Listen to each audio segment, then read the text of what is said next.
এখন দাঁড়িয়ে আছি বাংলাদেশের অন্যতম একটি নদী কাজীবাসা নদী। এই কাজীবাসা নদীর তিন নদীর মোহনায় আমরা এখন প্রিয় দর্শক দাঁড়িয়ে আছি এবং তিন নদীর মোহনা যেটা হচ্ছে অনেক বড় একটি নদী ছিল কোনো এক সময়, এখনও আছে।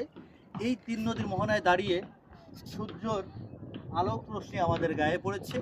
এমন একটা মুহূর্তে প্রিয় দর্শক আপনাদের জন্য এই নদীর ভিতর থেকে ড্রেজারে পরে দাঁড়িয়ে আপনাদের জন্য এই ভিডিওটা করছি। দর্শক আপনারা একটু নদীটা একটু ঘুরে ঘুরে দেখতে পারবেন নদীটা কত বড় একটা নদী।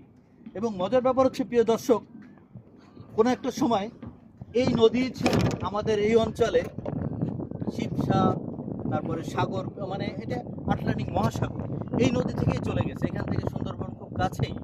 আমরা খুলনা জেলার, এটি হচ্ছে বটিয়াঘাটা উপজেলায়, ঠিক বটিয়াঘাটা উপজেলার মাঝামাঝি আমরা অবস্থান করতেছি। এরপরেই হচ্ছে দাকুবের পরে হচ্ছে সুন্দরবন, দাকুব সংলগ্ন হচ্ছে সুন্দরবন। প্রিয় দর্শক আমরা এই সুন্দর জায়গাটা একটু ধরে রাখার জন্য, স্মৃতি ধরে রাখার জন্য প্রিয় দর্শক আপনাদের উদ্দেশ্যে এই ভিডিওটা করা। ধন্যবাদ, ভালো থাকবেন।